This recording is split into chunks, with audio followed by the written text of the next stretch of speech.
Hey, it's Heike, and I wanted to jump in really quickly to tell you about the Spark Breakthrough Calls. If you're ready to cut through the confusion and challenges in your health, fitness, and nutrition journey, and if you are fed up with those cookie cutter fixes that never seem to get your result, and you're looking for clear, tailored guidance on your wellness journey, then the 20-minute Spark Breakthrough Call is for you.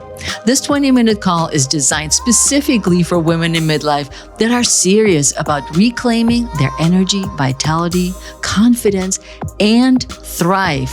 Together, we'll bring your health and wellness goals into sharp focus. It's about turning your dreams into plans. We'll shine a light on the obstacles that have been slowing you down. Knowing is half the battle, right? I'll give you one solid action step that you can take immediately after our call. It's all about small moves that make big waves. So, are you ready to make a real shift in your wellness journey? Then let's discover how you can overcome your challenges and take a decisive step forward. The link to book the call will be in the show notes. So don't wait any longer for the results that you want.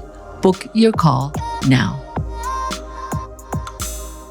Hey there, welcome back to the Pursue Your Spark podcast, and I am your host, Heike Yates, and today we're diving into something truly intriguing, which are the lessons from the blue zones. These are the special places around the world where people not only live longer, but thrive well into their 90s and beyond. Have you ever wondered what their secret sauce is? Well, today we're talking about everything from their diet and exercise habits to the strong sense of community and purpose that keeps them going. And the best part, we'll figure out today how you can sprinkle some of that blue zone magic into your own life. So whether you're enjoying your morning coffee, out for a walk, or just taking a moment to yourself, get ready to be inspired. Let's dive in and learn how to live longer, healthier, and more fulfilling life straight from the wisdom of the world's healthiest people.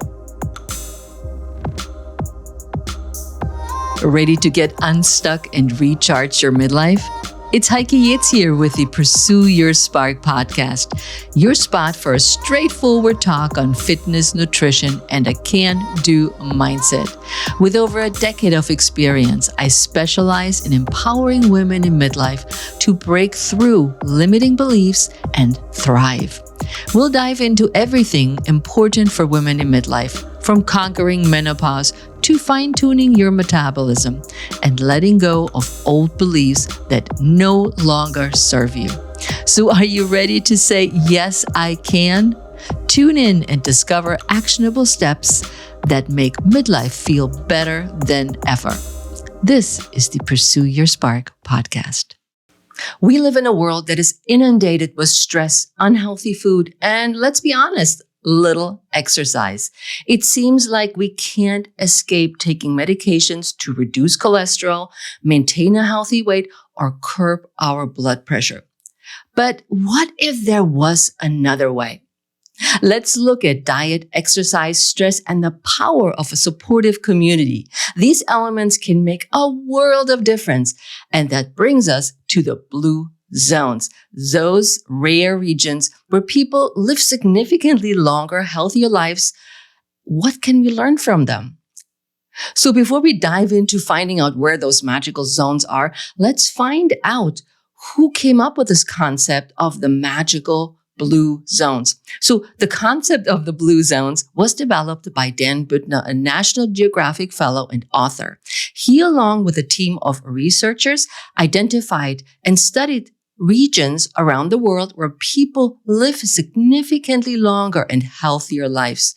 Their findings were published in the book, The Blue Zones, Lesson from Living Longer from the People Who Lived the Longest. And I will leave a link in the show notes so you can check out his book. So the 5 recognized regions for blue zones are Okinawa, Japan, Sardinia, Italy, Nicola, Costa Rica, Icaria, Greece, and Loma Linda, California in the United States. So this past year, we were able to travel to Portugal. I have never been to Portugal. And yes, Portugal is not on the list of those blue zones, but I felt like I was in one of those blue zones. It was so relaxing. The food was so healthy. We walked a lot. There was a lot of public transportation. Everybody was friendly, and everybody, except for us tourists, took their time to do stuff.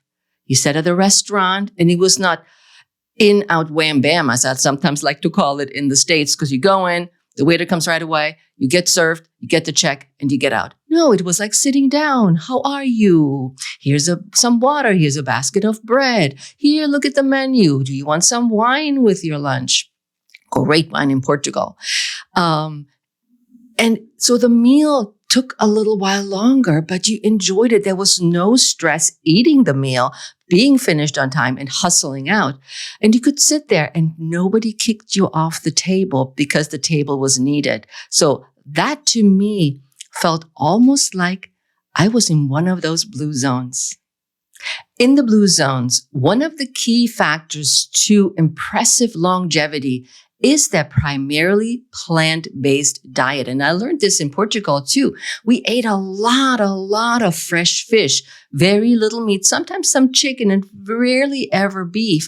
But we had a lot of vegetables that came with our meals. So this isn't about a strict vegetarianism, but rather focus on whole natural foods that nourish the body. Their diets are rich in fruits, vegetables, whole grains, and legumes, providing a powerhouse of nutrition that support overall health and well-being. Think of the energy you get from all this good food. Also, imagine starting your day with a colorful plate of fresh fruits, maybe some yogurt on top of it, incorporating hearty vegetables into every meal and enjoying the benefits of whole grains and legumes that keep you full, and I say it again, and energized. So what do people eat? If you don't know what people eat on a primarily plant-based diet, and we always assume everybody knows, but I learned that so many people don't know things that we always think as fitness and health coaches that you know. So what do people eat primarily on a plant-based diet? Fruits. I'm all about berries, any form of berries, but there's bananas, oranges, grapes, vegetables, leafy greens like spinach, kale, carrots, bell peppers, tomatoes. Well, I would sum this up with eat the rainbow. Anything with color goes. Whole grains like oats, quinoa, brown rice, whole wheat bread. Then we have our legumes, our beans, lentils, chickpeas, and peas, nuts and seeds, of course, almonds, walnuts, chia seeds, flax seeds. Then comes into play the healthy fats, avocado, of course, olive oil, seed oils, whatever you can think of healthy fats, put it in there. And also, when you think primarily plant-based diet, you may think, hey, wait a minute, Heike, you always talk about have protein with every meal. Well, a diet rich in healthy protein also includes lentils, edamame. Edamame are soybeans harvested before they mature, and you often get them in Asian restaurants. Then we have beans, split peas, tofu, oats, quinoa. Did you know that quinoa is high in protein? It's fantastic to create a quinoa salad. And I just did this yesterday, adding all kinds of vegetables, making and onions. Onions are good too. And adding salad dressing that was olive oil and it was honey. And I mixed it in and I put it in. It was fantastic. And it was a complete meal with all the things that my body needed needs to stay energized. So by focusing on these foods, you'll embrace a diet that's not only delicious, but also packed, as I just said, with nutrients and help your body thrive. It's all about making simple, sustainable changes that can lead to a healthier and more vibrant life. Now you say, Heike, this sounds really great, but I like some ideas from my meal prep or everyday meal planning. Here's what I got for you. Simple, healthy, and delicious recipe packs. I have 3 of those. I'll leave a link in the show notes for you to get your hands on it, because we incorporate in those meal packs everything for a healthy diet that makes you feel full and energized. Now, speaking of full, if you've been following me, I always talk about eat until you're 80% full.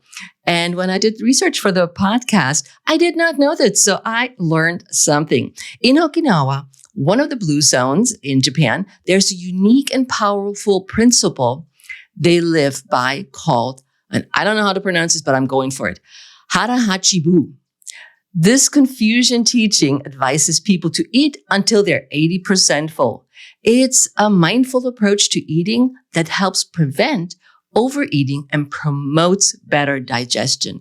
Instead of eating until you're stuffed or you have to open up the button on your pants, Okinawans stop when they feel satisfied, but not completely full. This practice not only helps in maintaining a healthy weight, but also contributes to their overall longevity and well-being.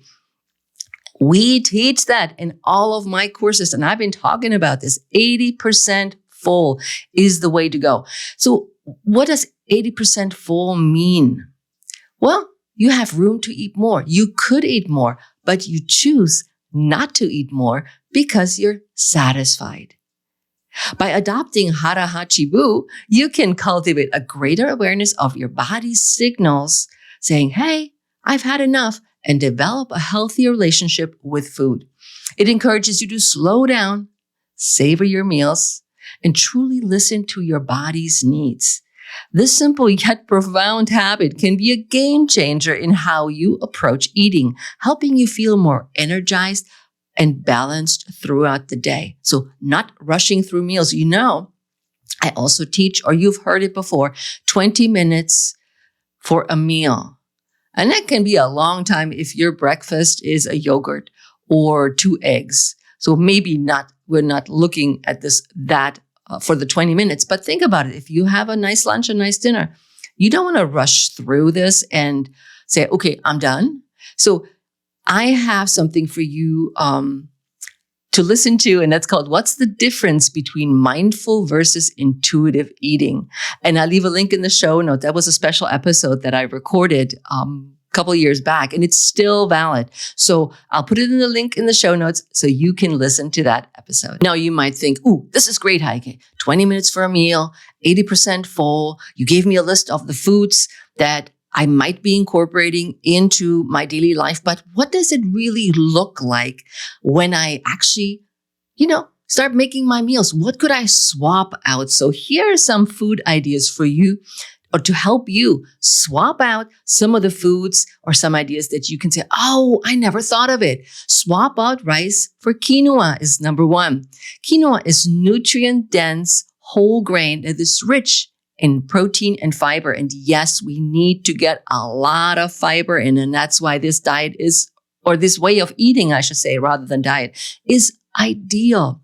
Now, then we have swap sugary snacks for fresh fruit. Replace candy cookies with natural sweet options like berries, apples, grapes, anything fruit-like that's in season. I always like to eat in season. So we're supporting our local farmers too.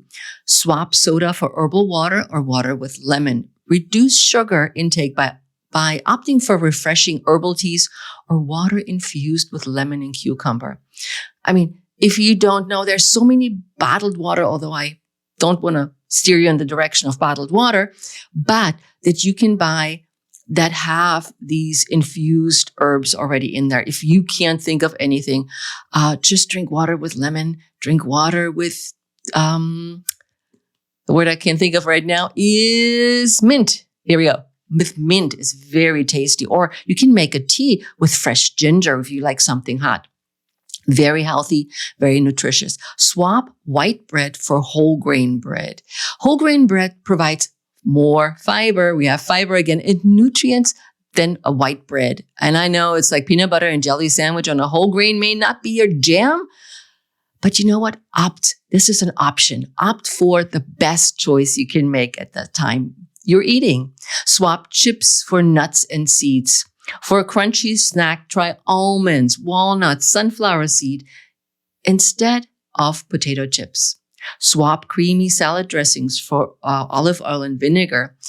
Use olive oil and vinegar for dressing up your salads. It makes it healthier. Remember the example I gave you earlier? I did the honey and the olive oil for my quinoa salad. You just have to think about it a little differently. So maybe you want to write down the list and think of the things that you're already eating and saying, okay, Heike said, do nuts and seeds. All right, nuts and seeds. What do I have? Oh, I got walnuts.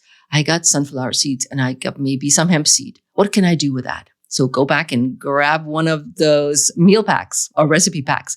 Let's move on. Swap red meats for beans and lentils. Incorporate more plant-based proteins like beans, lentils. And it doesn't have to be every meal. If you love red meat, just, Meatless Monday is a thing. Could be your ticket. Swap ice cream for Greek yogurt with honey. Oh my God, it's so tasty. I remember, and that reminds me of my trip to Greece where I did this every morning. So delicious. And it's just a plain yogurt and you just drizzle it on so you don't put a ton of honey on, but it's a great swap for a dessert. Also swap processed breakfast cereals for oatmeal. Start your day with a bowl of oatmeal. I keep stumbling over my words today. Top with fruits and nuts for a delicious and healthy breakfast. You have options, so you can mix things together. Or what I do is swap butter for avocado. When I eat toast, when I eat my whole grain toast, I always use avocado on my toast. It's so good. And also when I went to Australia, toast sandwiches everywhere. Oh my God, with avocado fresh, with seasoning, with little hot peppers on them. So these simple swaps can make a big difference in moving towards a more healthier, more plant-based diet inspired by the blue zones. Now, let's talk about exercise. And if you've been listening and been following me, you know I'm originally from Germany. And the shock I had when I moved to the States and everybody drove. Public transportation is not always available where we live. Some people just don't have a bus system or a metro system or a subway system or a road car system, and they're solely dependent on their car. There are also no bike paths to choose. So when I came from Germany, I was shocked. I was shocked. Nobody walked, it seemed to me. Nobody biked to the grocery store. Everybody got in their car and they went somewhere to do exercise. It's gotten better. I've been here 40 years in the States and I'm still here. And it's gotten better. We have better bike paths. We have better systems for people to be not dependent on their cars. But living longer has also to do with incorporating exercise into your day instead of relying on the gym or the set workout. In the blue zones, natural physical activity is just part of everyday life, just like in Germany, which is not a blue zone. And you don't hit the gym for intense workouts. Instead, you stay active throughout the day, like walking is their go-to for getting around in the blue zones. Whether it's to the market, visiting friends, or enjoying the day. Gardening is another favorite, and not just a favorite of mine, it seems, but also in the blue zone, offering not only a chance to move, but also a way to relax and connect with nature. And I just saw a reel of a friend of mine that has been a guest on the podcast, and she was doing the reel about how soothing it is to take a walk outside when the sun's shining, when the plants are in the wind, when the birds are chirping, and it's so relaxing and you don't have any other noise. It's fantastic. These low intensity, consistent forms of exercise keep them fit and vibrant. You too can do this. Instead of walking on the treadmill, go outside. Walk outside in your neighborhood. Go to the park around the corner and do your walk in there. It's all about incorporating movement into your daily routines and in a way that's sustainable and also fun. I know we keep talking about walking up and down the stairs. That's maybe not that fun, but it's an important thing to do to keep your legs strong. And always, Pilates and strength training are fantastic for promoting muscular health and longevity. They help build and maintain muscle mass, improve flexibility, and enhance overall strength. And that's so important as we age. Plus, they boost your metabolism and support joint health. And you probably think, hey, Heike, you said, let's not go to the gym. I don't have to do Pilates at the gym. I don't have to do strength training at the gym. I can use my body weight. I can use my kitchen counter to do workouts. If you've been following me, you know all these tricks. And if you've not, you start following me. And so you learn all these simple but very effective strategies, like we're also learning from the Blue Zone.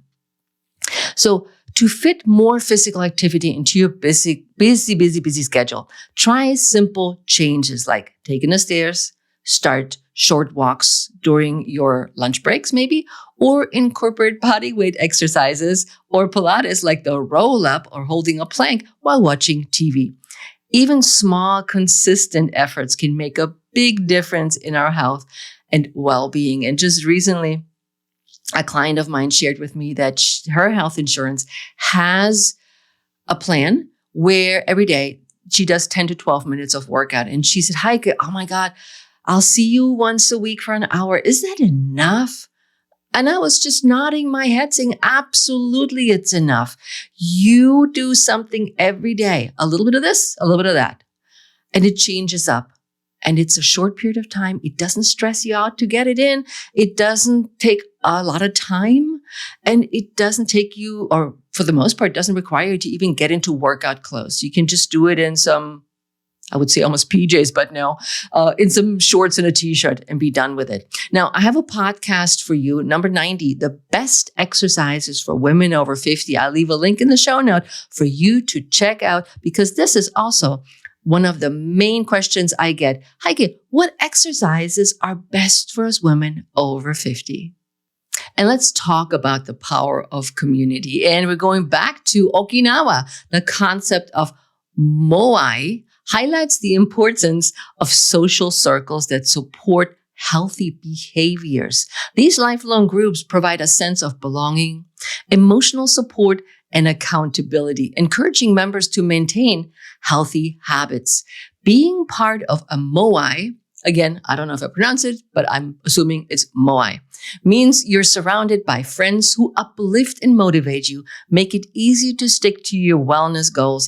And this strong social network fosters not only physical health, but also emotional well-being, providing that having a supportive community is the key to live longer and healthier lives.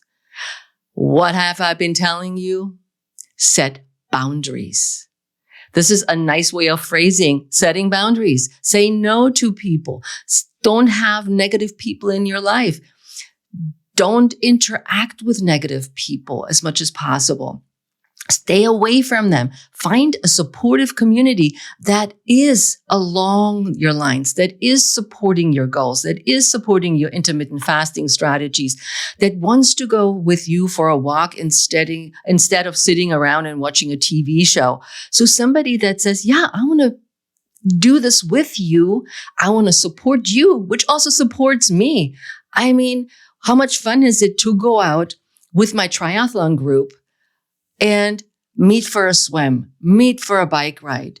And I don't no longer run, so I'm actually a duathlete. So I do only swim and I bike because of the arthritis in my knee.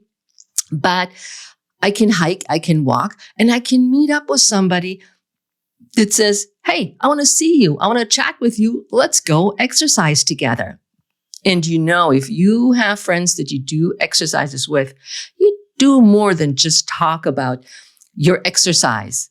You talk about what really goes on in your life. In the Blue Zones, social engagement and strong family ties play a crucial role in their longevity and happiness. Those close-knit relationships provide, again, emotional support, reduce stress because you talk about stuff, and create a sense of purpose and belonging. That feeling of, I'm alone, I'm the only one, is really, you can't do something about it. It takes effort. It takes effort. It's not people come to you and say, hey, Susie, let's go out. You may have to be the one that constantly goes, hey, let's do something together. Let's go out. But what if you are shy? What can you do? You can join local clubs or groups that align with your interests. Hey, it's Heike, and I wanted to share something super cool with you. If you've been wondering about trying out Pilates and intermittent fasting, I have the course for you. Have you heard of the Fasted and Fit Over 50 Jumpstart? I created this non-intimidating course for women over 50 and 60 that want to start feeling stronger, healthier, without another diet or exercise program that doesn't fit their lifestyle or health goals. The Fasted and Fit Over 50 Jumpstart is a 14-video self-paced course. This is for you if you are new to Pilates and have never tried intermittent fasting, but you're curious if it's for you. No equipment is needed or any food to buy. Why not jumpstart your health and strength today? Go to heikeyates.com and get started. Participate in community events and create an online group where you can share goals and encourage each other. And then you meet in person. We are no longer in COVID. So surround yourself with positive, like-minded people can help you stay motivated and committed to your healthy habits. Also, when we talk about stress, we need to reduce our stress and we need to be mindful of what causes us stress. Not all stress is bad. Some stress is good, but being constantly under stress to get on time to work, pick up the kids on time, cook the meal on time, look pretty and sexy for the husband and spouse or significant other, is all stress that we can mitigate. Stress can have a profound impact on your health and longevity, leading to issues like, high blood pressure, a weakened immune function, and chronic illnesses. That's why stress reduction techniques are so crucial. Incorporating practice like mindfulness, as in mindful eating, mindful movement. Maybe if you like to meditate, you can meditate. And deep breathing into your daily routine can make a big difference. Because when I think about the people that I talk to mostly, they don't breathe enough. So in my practice, I incorporate deep breathing with all my clients, whether online or in person. Take time for yourself and engage with the activities you love and maintain a positive outlook, especially when you feel you are starting out with a community, when you feel the stress is rising, when you feel anxiety, when you can't sleep. Sleep is a big one. Remember that reducing stress isn't about feeling better in the moment. It's about promoting long-term health and vitality. Many people in these regions, the blue zones, are starting the day with a meditation or a prayer and setting the peaceful tone of the day.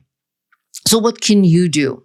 Take 5 minutes each morning to keep or start deep breathing. It's just sitting up and on the side of your bed and just take a few deep breaths instead of reaching for the phone right away, checking your email. Keep a gratitude journal to reflect on positive aspects in your life. A gratitude journal is so, so important.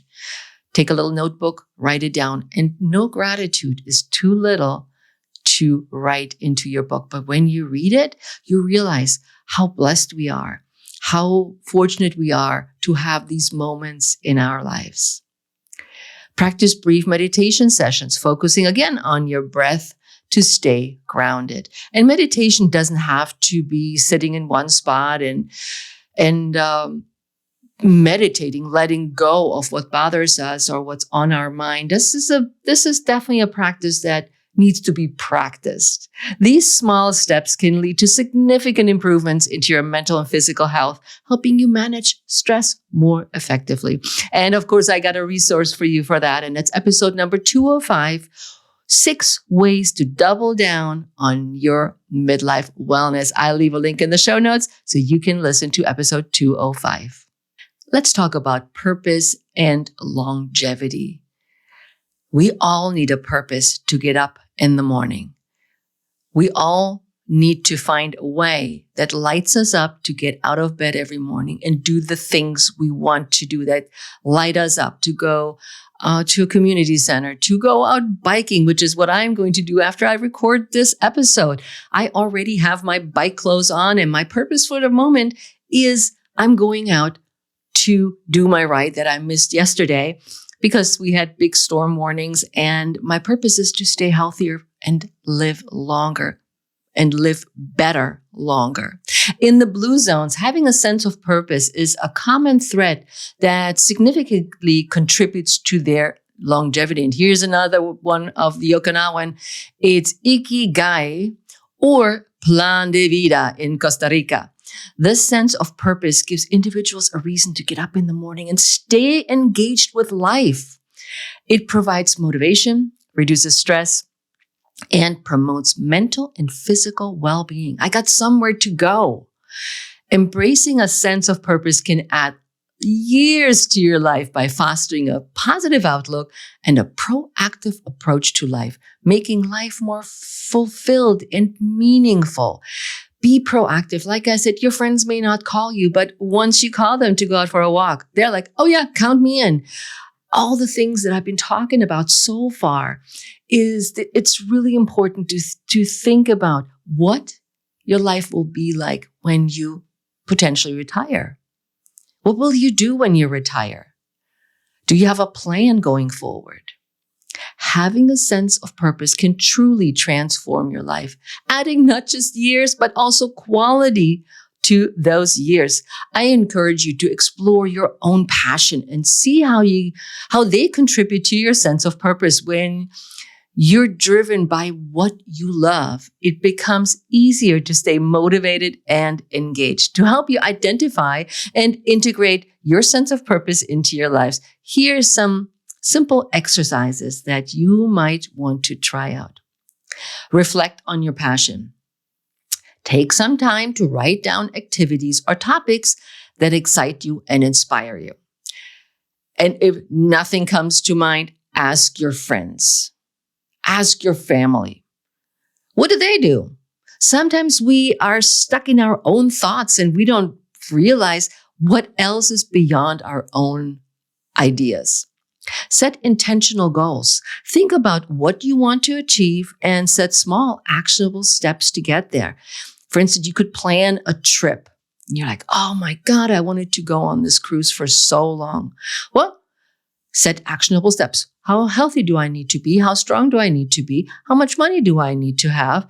And how much time does it take? And start planning baby steps for this trip. And in another episode, I've mentioned that years ago, we ran the Antarctica Marathon. It was a really expensive trip, and I really wanted to do it. And my husband said, oh, it's so expensive. And I said, okay, give me some time. So for 3 years, I saved money so I could put that money towards the installments of the payment for the trip. Then we continued running and we continued practicing our distances so we could run the marathon. Then after 3 years, we went to run the marathon in Antarctica, which also goes with the next step with creating a vision board. Cut something out, create your own vision board or make it online. I'm sure there's some apps that help you create your own vision board. When you see it, you can dream about it. And the more you visualize, the more you know what you need to do or find out the steps you need to take to do what it is that you want from your vision board. And as always, anything goes. Practice gratitude. We talked about that already. Every day, write something down, like 3 things down, what you're grateful for that align with your passion and your goals. So my latest goal setting or vision board is I would like to hike across Maryland. They just did this race called the HAM, H-A-M, HAM. And it's 42 miles. And at the moment, I can only hike 6 miles. And they do this race every 2 years. So on my vision board or my intentions is, since I can't run anymore, I want to stay away from getting my knee replaced as long as possible. I would love to do that hike. So in 2 years from now, keep your eyes peeled. Volunteer. Volunteering can give you such a sense of purpose, and it fills you with hope and with smiling faces for the people that you help, that you volunteer for. And again, you meet new people, and then ask for feedback. Ask friends and family what they see as your strength if you're stuck with number one, and what they see as your if you don't know what your purpose is or your passion. Ask them. They might tell you, and especially good friends will. By taking these steps, you'll be on your way to discovering and living out your purpose, enriching your life in a meaningful way. So there you have it. Lessons from the blue zones that you can implement. So take action. After listening to this episode, you may listen to it again and write down, swap ideas, or just say, oh yeah, okay, while I'm listening, I can go through my pantry and see what I have that aligns with this podcast episode and Heike's ideas. So take action is what it's all about. I don't want you to look back on your life saying, I wish I'd listened to this episode and took action. This is why I'd love to hear your feedback and stories about integrating these blue zone habits into your life. Please send me an email with the subject line Blue Zone to share your experiences and thoughts on this episode. And I do this with every podcast episode because I do want to hear you. It's not just hearsay or she's like, yeah, because the people that reached out know that I responded, and some of you have been on the podcast with the things that you shared with me. So in addition, and taking action, I'm offering a 20-minute Spark Breakthrough Call to help you create your own Blue Zone inspired life. It's a great opportunity to get personalized advice and support. Sign up today and start your journey to a healthier, more fulfilled life. I leave a link in the show notes so you can schedule your personal 20-minute Spark Breakthrough Call. So let's live healthier, let's live more fulfilled, and let's live like we are living in the blue zones. With that, my friends, I'm out of here, and I'll see you next time on the Pursue Your Spark podcast. Ciao.